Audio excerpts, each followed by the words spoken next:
12 ज़िलक़अद को सुबह 10 बजे करबला की काफ़ी सेवन शरीफ में धमाल की आवाज़ गूंजने लगी। करबला काफ़ी सेवन शरीफ की पुरानी काफ़ियों में से एक है और मुतअद्दिद ज़ियारतें भी हैं यहाँ पर, जिनमें सैयद साबित अली शाह की मज़ार, सैयद ग़ुलाम शब्बीर शाह की मज़ार, सैयद नूर शाह की मज़ार और दीगर मज़ारात के साथ तख्तगाह इमाम हुसैन अलैहिस्सलाम की ज़ियारत शामिल हैं, जिनकी ज़ियारत के लिए लोग आते रहते हैं। हज़ारों की तादाद में मुसलमान मोमिनीन व सादात भी दफन हैं इस काफ़ी में, जिनकी कब्रें एक बड़ा कब्रिस्तान ज़ाहिर करती है। इसके अलावा करबला की काफ़ी में चंद सालाना रसूमात, मजालिस व जुलूस भी मुनक़द होते हैं।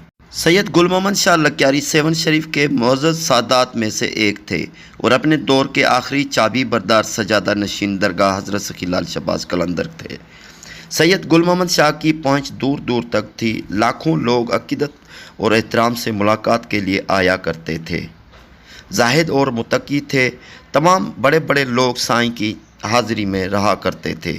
1960 के अशरे में औकाफ़ खाता वजूद में आया और तमाम दरगाहों की चाबियाँ सरकारी अमलदारों यानी मैनेजर दरगाह महकमा औकाफ़ के हवाले की गई और दरगाहों की तमाम कमाई या इनकम, हुकूमत को चाहिए था पैसा, वो उन्होंने ले लिया। लेकिन मेले के दौरान और सालाना तमाम रसूमात दरगाह के सजादा नशीन सैयद और तमाम काफ़ियों के सरगरुहान व फ़ुकरा आज तक अदा करते आ रहे हैं। सैयद गुल मोहम्मद शाह को 3 बेटे थे। पहला बेटा सैयद मोहम्मद मुराद शाह, जिसकी वफ़ात 2015 में 79 बरस में हुई।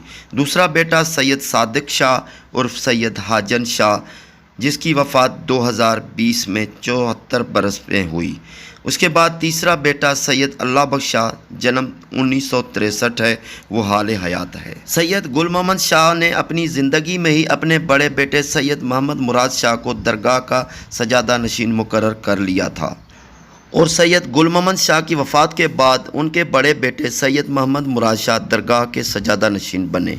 अब उनके बेटे सैयद वली मोहम्मद शाह लक्यारी मौजूदा सजादा नशीन है दरगाह कलंदरी के। सैयद सादिक शाह उर्फ साईं हाजन शाह बहुत नेक इंसान थे। पंजतन से प्यार करने वाले, गरीबों से हमदर्दी करने वाले, सेवन में होने वाली तमाम सालाना रसूमात में बढ़ चढ़ कर हिस्सा लेते। मुहर्रम हराम के दौरान तमाम मजलिसों, जुलूसों, लंगर न्याज में पहली सफ़ों में पाए जाते थे। हुसैनी काफ़िलों के साथ हर मैदान में साथ रहते थे। अज़ादारी, मरसिया, नुहा ख्वानी, मजालिस वगैरह में शमूलियत यकीनी होती थी। जुलजना, ताज़िया और दीगर जुलूसों में सरबराह की हैसियत से साथ काफ़िले में अपने फ़कीरों के हमरा रहते थे। करबला काफ़ी की पुरानी हालत को नई शक्ल में तब्दील करने वाला भी सैयद हाजन शाह ही था। तख्तगाह इमाम हुसैन की तामीर भी इन्हीं की काविशों का नतीजा है।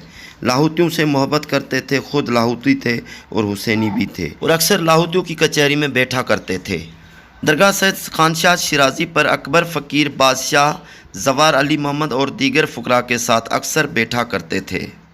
काफ़िला असीरान शाम 8 रबीउल अव्वल को करबला काफ़ी से रवाना होता है, जिसमें इमाम सैयद का मेन किरदार साईं अदा करते थे। मुर्शिद सखी लाल शहबाज कलंदर की दरगाह का मौजूदा सजादा नशीन सैयद वली मोहम्मद शाह है। लेकिन सैयद गुल मोहम्मद शाह की औलाद में से अगर कोई भी दरगाह में दाखिल होगा तो उनके लिए कलंदरी नगारे को चोट लगाकर ऐलान कर दिया जाता है कि मुर्शिद लाल शहबाज कलंदर की दरगाह के सहन में सजादा नशीन की फैमिली का कोई मेंबर हाज़िरी के लिए आ रहा है। उनकी आमद और रवानगी पर घड़ियाल और नगारे बजाकर सलामी दी जाती है। सैयद हाजन शाह लक्यारी 4 जुलाई 2020 मुताबिक 12 ज़ुल्क़अद 1441 हिजरी को बरोज़ हफ्ता को इस फ़ानी दुनिया से पर्दा कर गए। सैयद हाजन शाह लक्यारी के फ़राइज़ अब उनका बेटा सैयद गुल मोहम्मद शाह सानी उर्फ राजा साईं अदा करता है। सैयद सादिक शाह उर्फ सैयद हाजन शाह को करबला वाली काफ़ी में सैयद साबित अली शाह व तख्तगाह इमाम हुसैन के सामने सुपुर्द खाक किया गया है। आज 12 ज़िलक़अद 1442 हिजरी को साईं का पहला तिल और उर्स मुबारक है। सुबह 10 बजे नगारे बजाए जाते हैं। दोपहर को कुरान ख़्वानी, नुहा, मरसिया भी पढ़ा जाता है। शाम को सादात, फ़ुकरा व मोमिनीन और शहर के मुअज़्ज़ज़ लोग शामिल होते हैं। 8-9 बजे रात को मजलिस होती है, जिसमें अल्लामा और ज़ाकिर मुख्तलिफ़ शहरों से शिरकत करते हैं। रात 12-1 बजे तक ज़िक्र हुसैन व पंजतन व करबला चलता है اس کے بعد لنگر نیاز تقسیم کیا جاتا ہے۔ سید حاجن شاہ کے عرس مبارک کی تقریبات میں سیون کے معزز لوگ شامل ہوتے ہیں۔ تمام سادات، فقراء اور مومنین کے درمیان سید اللہ بخش شاہ بھائی اور بیٹا سید راجہ سائیں نمایاں نظر آتے ہیں۔ مرشد سخی لال شہباز قلندر کی درگاہ پر وقتاً فوقتاً سبزواری اور لکیاری سادات سجادہ نشین بنتے آ رہے ہیں۔ یہی وجہ ہے کہ اکثر سادات مرشد سخی لال شہباز قلندر کی درگاہ کے سجادہ نشین کہلاتے ہیں۔ حکومت نے تمام اختیارات اور پراپرٹیز اپنے پاس رکھ لیے ہیں، صرف رسومات ہی سادات ادا کر سکتے ہیں۔